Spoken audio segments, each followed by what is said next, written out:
Enfin, on était censé toucher notre troisième point qui est ce point de ce soir, le caractère visible du juste.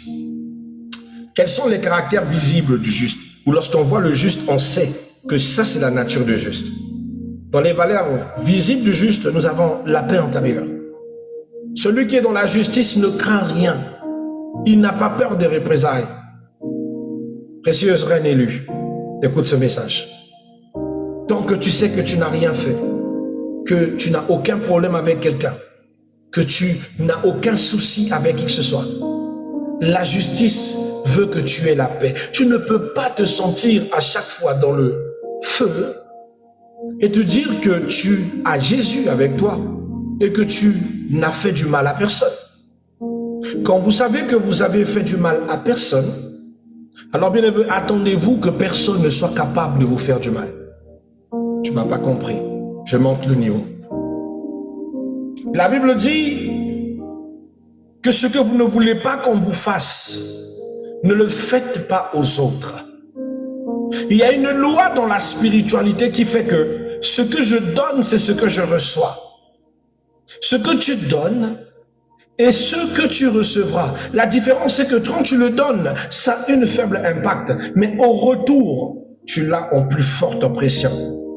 La Bible dit dans les Galates 6, celui qui sème le vent, il doit récolter la tempête. Tu n'as semé que le vent, mais le retour c'est la tempête. Tu ne vas pas semer le vent pour aller pour aller récolter les fruits. Non, tu vas récolter la tempête. Plus puissant que le vent que tu as semé. Ça veut dire ceci, si dans ta conscience, tu as conscience que tu n'as rien fait à qui que ce soit, si que ton état est l'état du juste, laisse-moi te rappeler les promesses que Dieu dit dans la bouche de David. Il dit, j'étais jeune, j'ai vieilli. Je n'ai jamais vu le juste, je n'ai jamais vu le juste souffrir, ni ses enfants manger leur pain. Si tu es dans l'état de justice, sois sûr d'une chose, c'est que lorsque tu pries, le ciel t'écoute et personne ne saura te faire du mal. Alors ne vois pas le mal dans le geste des gens. Regarde la puissance de Dieu lorsqu'il s'établit pour te rendre justice. Aucun homme n'est ton ennemi.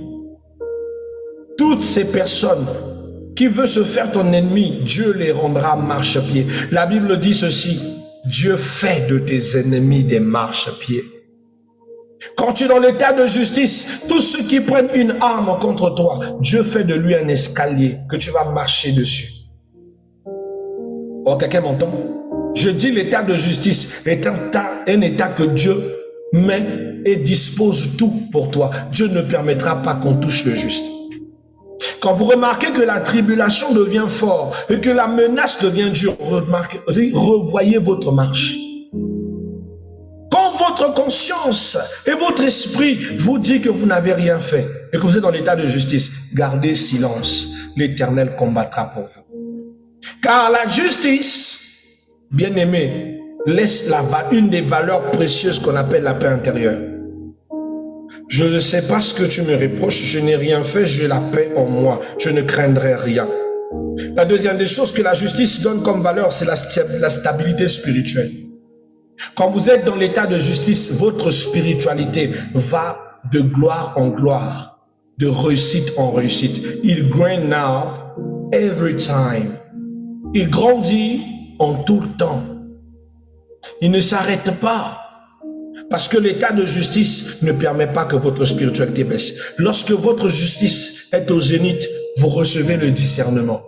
Celui qui a la paix dans le cœur comprend mieux les situations que celui qui est surexcité par des problèmes. Je répète, celui qui a la paix dans le cœur comprend mieux et discerne mieux les problèmes que celui qui est surexcité par la colère. Encore plus, celui qui cherche les adversités. Tu vas mal discerner les événements. Tu vas mal discerner les hommes. Tu vas juger tout.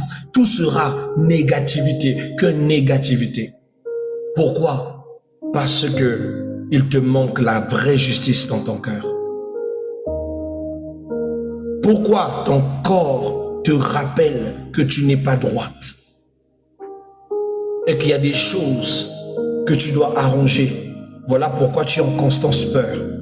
Tu sais, celui qui a fait du mal a toujours peur qu'on lui rende le mal.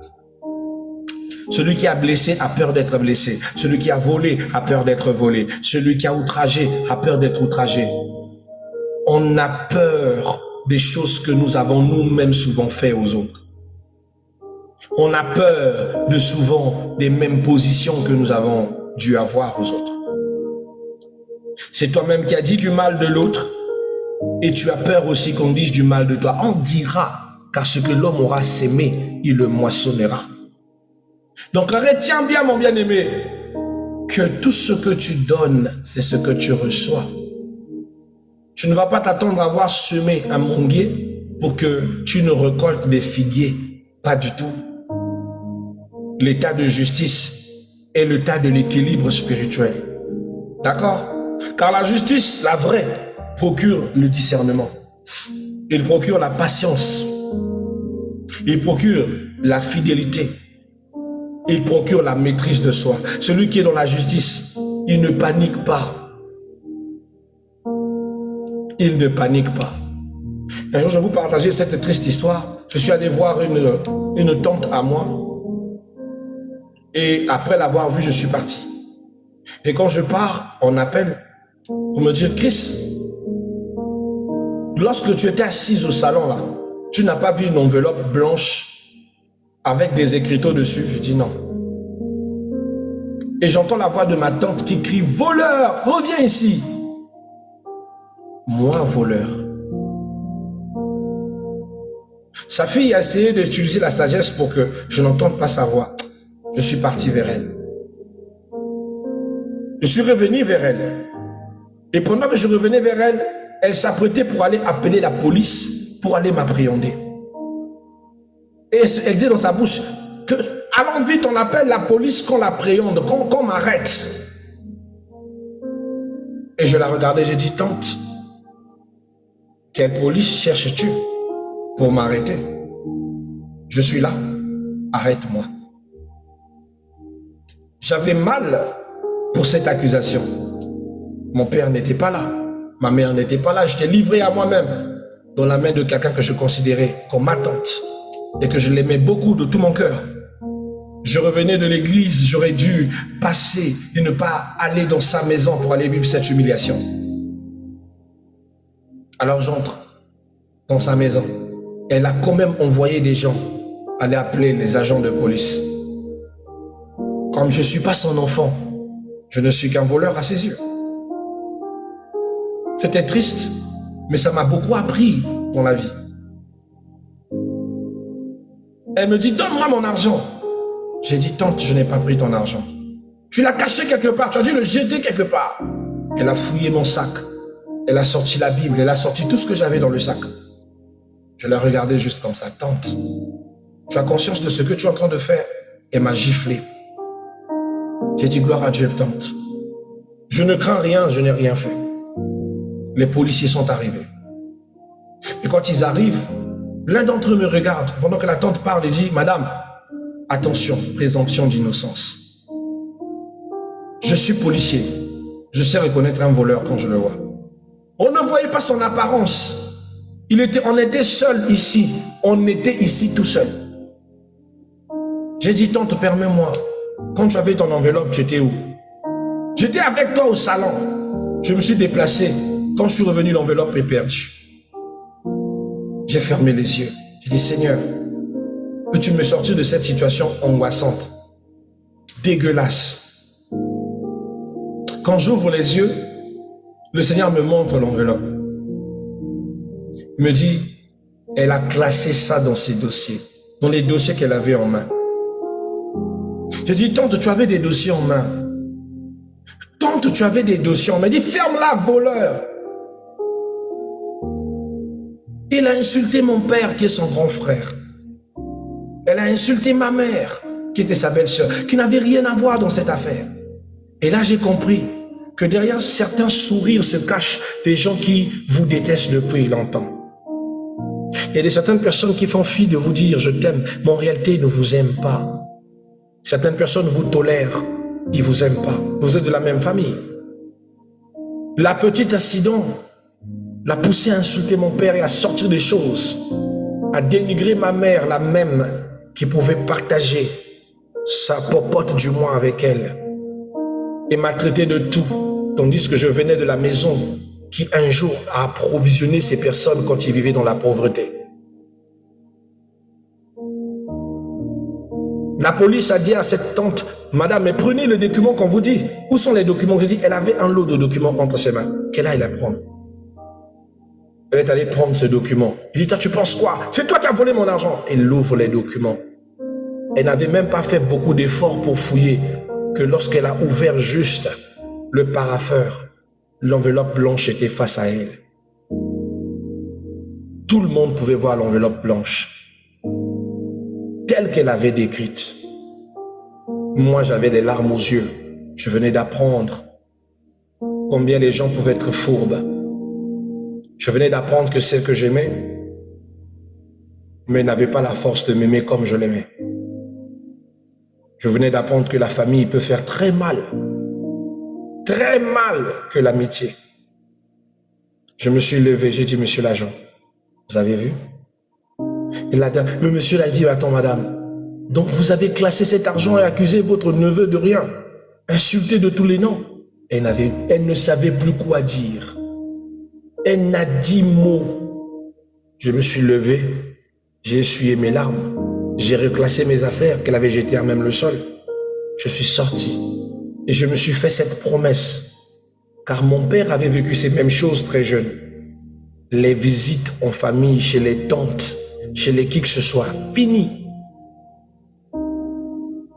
Je pouvais appeler, prendre des nouvelles, je pouvais les voir de loin et les saluer, mais aller chez eux à la maison, jamais. Je n'allais plus.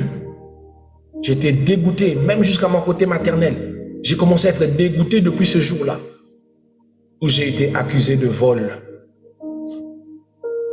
Il y avait ces enfants dans la salle, ces enfants ont été exclus, et il n'y avait que moi. Mais j'ai été sauvé parce que j'ai dû rester juste. Je veux dire à un juste ceci, cher juste, on va t'accuser. Hein? Là où il y a la justice, il y aura forcément des accusations. Là où il y a la justice, il y aura forcément du mépris. Mais sache que Dieu n'abandonne jamais le juste.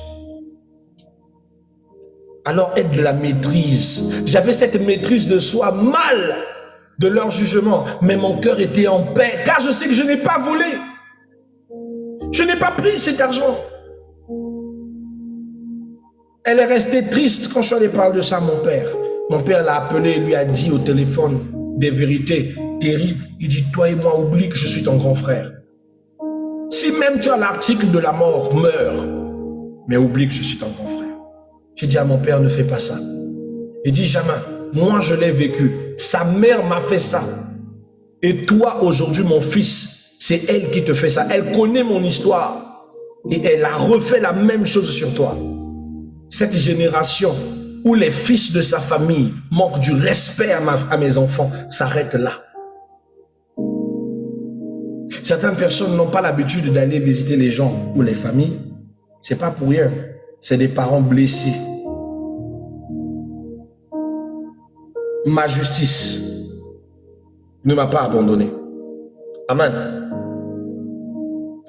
La justice te donnera les fruits du Saint-Esprit. Parce que là où il y a la justice, le Saint-Esprit s'assoit. La justice est un des attributs du Saint-Esprit. Le Saint-Esprit aime le juste et marche avec le juste. Alors, fais de la justice ton combat. D'accord? Mon quatrième point, les combats du juste. Les combats du juste. Bien-aimé, j'ai envie de te dire que souvent, certains combats que tu reçois n'est pas seulement parce que tu es chrétien. Certains combats, tu vas les rencontrer parce que tu es altruiste, tu es juste. La justice attire aussi des oppositions. Là où il y a la justice, il y a toujours des oppositions. La Bible dit dans 2 Timothée chapitre 3 verset 12, il dit, tous ceux qui veulent vivre plaisement seront persécutés. Tous ceux qui veulent vivre dans la droiture connaîtront toujours la persécution. Donc quand tu vois dans les films ou dans les séries où je ne vois quoi, où tu vois toujours quelqu'un d'honnête, qui n'aime pas voler, qui a refusé la corruption, mais quand tu vois dans le film, il passe toujours des moments très difficiles. C'est toi qui veux pas du détournement, mais c'est toi qui souffres. C'est toi qui te comportes bien, tu poses des actes glorieux, mais c'est toi qui passes par des chantiers battus. Je peux m'expliquer?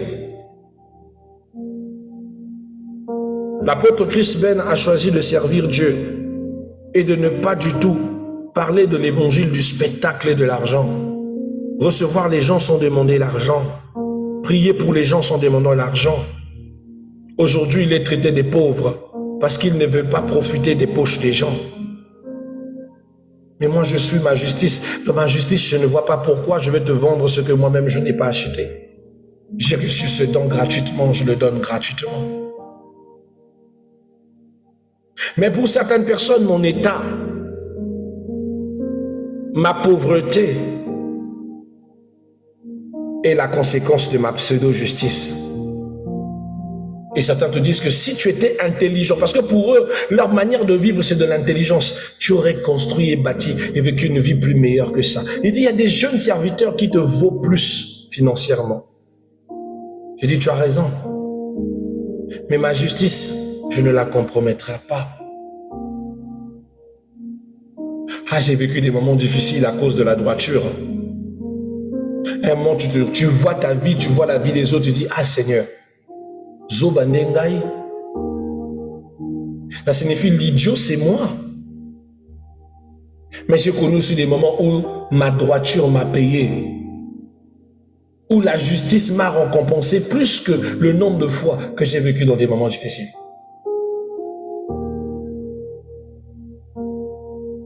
Bien-aimé, ne te corromps pas et ne laisse pas ta droiture à cause des jugements des autres. Les combats du juste. Souvent le juste est très combattu par ses addictions ou par ses manques. Le juste vit en perpétuelle tentation. Le juste vit des incompréhensions. À chaque fois, tu es toujours l'incomprise, la mal comprise. Tout ce que tu dis va de travers. Tout ce que tu dis est toujours mal jugé, est toujours mal discerné. On trouve toujours que tu exagères, tu extrapoles. Bien-aimé, c'est à cause de ta nature. Tu dis des choses vraies, mais on ne peut pas supporter ta vérité. Tu fais des analyses concrètes, mais on ne peut pas la supporter. L'être humain aime plus qu'on le montre que qu'on le dise des choses vraies. L'être humain préfère qu'on lui flatte que de lui dire « Attention, tu es mal habillé ». On va te détester pour ta justice. Tu seras toujours incomprise. Celui qui est juste connaîtra toujours les épreuves. Pas les épreuves venant de Dieu, mais les gens qui vont l'éprouver. Et Dieu qui permettra pour que ta justice soit revisitée. Mais bien aimé, Dieu soutient toujours le juste. Dieu n'abandonne pas le juste. Dieu est pour le juste. Voilà pourquoi, bien aimé, il y a des promesses pour celui qui marche dans la justice. Livre des Psaumes, chapitre 37, verset 25. Dieu n'a pas établi sa promesse pour tout le monde. Hein. Il y a des gens, il y a des circonstances qui ont de leurs promesses. Mais tous ceux qui marchent dans la justice, Dieu leur promet protection divine. Il leur promet direction. Il leur promet provision. Il leur promet héritage. Il leur promet la paix et la récompense éternelle. Il y a plus de valeur à être du côté du juste que du malhonnête. J'ai plus de bénéfices que de marcher sous le pont du calomniateur, du voleur et du malhonnête. Alors, comment devenir juste? Ou comment vivre dans la justice? Bien aimé, la justice commence lorsque vous naissez de nouveau par le baptême. Elle grandit lorsque vous peaufinez votre marche dans la foi. Et votre justice se nourrit de la parole de Dieu. Elle se nourrit du repentir régulier. Vous êtes humain, ça veut dire que vous commettrez forcément des erreurs. Mais ce que Dieu veut, c'est que vous soyez des gens qui vivent dans le repenti. Ne gardez pas le péché, demandez pardon lorsque vous avez fait du mal. Être juste ne veut pas dire être saint. Être juste, c'est être équitable avec vous-même. Être juste, c'est être capable de vous dire, c'est ma faute, lorsque c'est vraiment de votre faute. Et non de trouver toujours des boucs émissaires pour porter votre fardeau. Certaines femmes ne sont pas du tout honorées par Dieu parce qu'ils n'assument jamais leur faute. Vous voyez un débat où c'est elle qui crie, qui fait du bruit, mais c'est elle qui a tort. Elle va humilier le nom de son mari, elle va crier, elle va faire comme si c'était le mari le plus gros des salauds. Tandis que c'est elle qui est hystérique. Et vous direz, oh non, Dieu va rendre justice à cette femme. Mais depuis que cet homme a quitté ce foyer, Dieu ne la rend pas justice. Elle ne rend pas justice parce qu'elle est injuste. On ne rend pas justice à un injuste. Ça fait mal, hein? Certaines personnes pensent que Dieu c'est leur camarade. C'est toi qui fais des bêtises et c'est toi qui tu veux que Dieu te rende justice. Bien-aimé, quand ta prière ne fournit pas la satisfaction de ton cœur, revois ta conduite, ne va pas loin. Tout est dans ta conduite.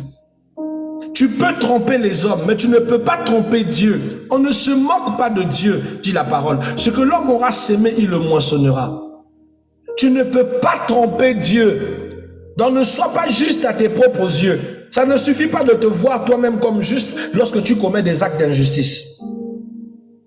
C'est ton enfant qui a fait du mal, c'est toi qui vas taper l'enfant détruit. Ton enfant a mal agi, on ne doit pas crier sur ton enfant. C'est ça la justice. Oh non, moi je ne suis pas permis que quelqu'un fasse du mal à mon enfant ou parle très mal à mon enfant. C'est mon enfant, je suis le seul à avoir le droit de parler contre mon enfant. Quand ton enfant faisait du mal là, tu étais où? Assume d'abord ses erreurs. Assume le mal que cet enfant a fait. C'est à cause de ça qu'on a des enfants mal éduqués à cause de votre mauvaise justice.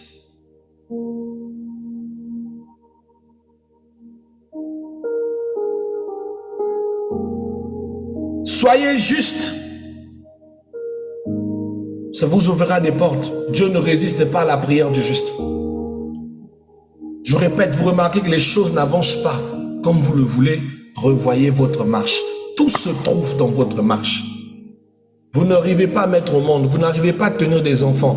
Maman, revois ta marche. Ou revois la marche de ton mari. Parce que le plus souvent, malheureusement, les gens pensent que quand une femme ne tombe pas enceinte, c'est forcément la faute de cette femme. Il arrive aussi, certains hommes marchent avec des karmas de malchance.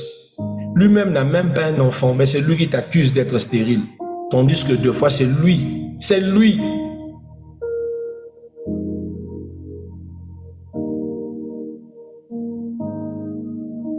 L'injustice.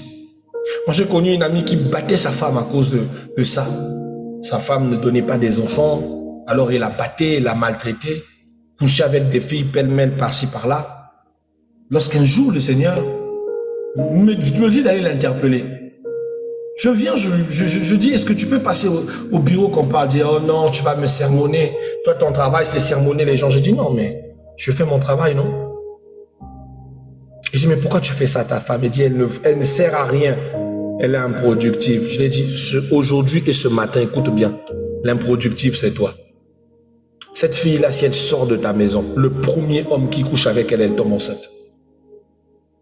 Il dit, comment ça? J'ai dit, mon frère, tu es infertile. Et tu es infertile à cause de ton injustice. Tu as connu plusieurs filles que tu as refusé des grossesses, qui ont tous avorté par tes soins. Aujourd'hui, tu n'arrives plus. Même dehors, tu n'arrives même pas à enceinte. Il dit oui. J'ai essayé, j'ai trouvé des filles, j'ai essayé, ça marche pas. Il dit, le problème, ce n'est pas ta femme, c'est toi. Arrête de la battre. Bien au contraire, va t'excuser parce que tu ne fais que agrandir ton malheur. La fille de Touy n'a rien fait. C'est toi le frustré. Tu as été castré spirituellement. Il était là très triste d'écouter ça. Il m'a dit, il n'y a pas une solution. Il dit, la solution est dans la réparation, dans la justice. arrange avec ton passé, retrouve ta justice, rapporte de l'équilibre dans tes actes. Dieu fera grâce et répondra, tu retrouveras ta fertilité. Je répète, rien n'arrive au hasard. Ce que tu sèmes, c'est ce que tu récoltes. Ce que tu donnes, c'est ce que tu recevras, mais à une forte intensité. Maltraite bien les enfants des gens. Tes enfants aussi iront dans la main de ceux qui vont les maltraiter. À cause de toi. Chaque bienfait que nous faisons ne sont pas partis. La nature nous le rend. Et ce n'est pas les mêmes personnes qui vont nous le rendre, mais la nature va le rendre. C'est ça l'état de justice. Soyez à même de dire quand votre fils a tort et quand il a raison. Quand vous avez tort, pardonne-moi chérie, c'est moi qui ai tort. Je veux pas, j'ai agi stupidement, j'aurais pas dû te crier dessus. J'ai fait ce qui est mal. Assume. Alors la justice sera ton partage. Mais si c'est toi qui fais du mal et tu dis, Dieu va confondre mes ennemis. Au lieu que ce soit eux qui soient confondus, c'est toi qui vis que des malheurs sur des malheurs. Bien-aimé, comprends que Dieu te confond, c'est toi l'ennemi. Tu es châtié parce que tu es l'ennemi à abattre. Amen. Des fois, tu sais pas, tu vis des malheurs parce que tu n'es pas juste. Tout se complique. Avant, tout ce que tu touchais allait facilement. Tu fais ceci, ça marche facilement. Tu fais ceci, ça va facilement. Tu entres, ça t'est facilement. Mais actuellement, tu ne veux plus la facilité. Tout est devenu dur, dur, dur. Bloqué, bloqué, bloqué. Tu n'es plus dans l'état de la justice. Faut regarder ta marche. Tu as désobéi. Tu as mal agi. Ce n'est pas Dieu qui a tourné le dos. Tu as donné le dos à l'Éternel quand tu as décidé de ne pas faire sa volonté. Quand tu as décidé de précipiter les choses. Quand tu as décidé de ne plus te comporter en juste. Car le juste vivra par la foi. Amen. Car bien aimer le juste, c'est se repentir régulièrement. C'est cultiver l'intimité avec Dieu. C'est pratiquer la justice au quotidien. La justice est une marche, pas un statut figé. Donc il ne suffit pas de dire que je suis injuste. Non, c'est de mettre en pratique cette justice. En définitive, bien aimé, les valeurs du juste ne sont pas des règles religieuses, mais ce sont des expressions d'une vie. C'est une expression d'une vie transformée par Dieu. Le juste devient une lumière, un témoignage, un instrument entre les mains de Dieu, mais aussi une bénédiction pour ceux qui l'entourent. J'aime la Bible dans le livre des Proverbes, chapitre 4, verset 18, il dit « La lumière du juste brille avec éclat. La lumière du juste brille avec éclat. » Papa, mon étoile a été narcie, tu n'es plus juste. Satan n'a profité que de ton état. Tu es déjà dans le péché. C'était simple pour te noircir. On ne peut pas toucher à l'étoile du juste. L'étoile du juste brille avec éclat. Il ne peut pas s'éteindre. Tu ne peux pas éteindre un juste. Tu ne peux pas étouffer un juste. Tu ne peux pas nuire à un juste. Le juste aura toujours raison. Mais comme on a des personnes qui développent une forme de schizophrénie, des gens qui croient en leur propre mensonge, c'est elle qui fait du mal et c'est elle qui pense qu'elle a raison. C'est la vie qui va te prêcher lorsque ton mal n'emmène que des sanctions et des conséquences dans ta vie. C'est là où tu comprends que c'est toi qui as tort. Amen. Que Dieu vous bénisse.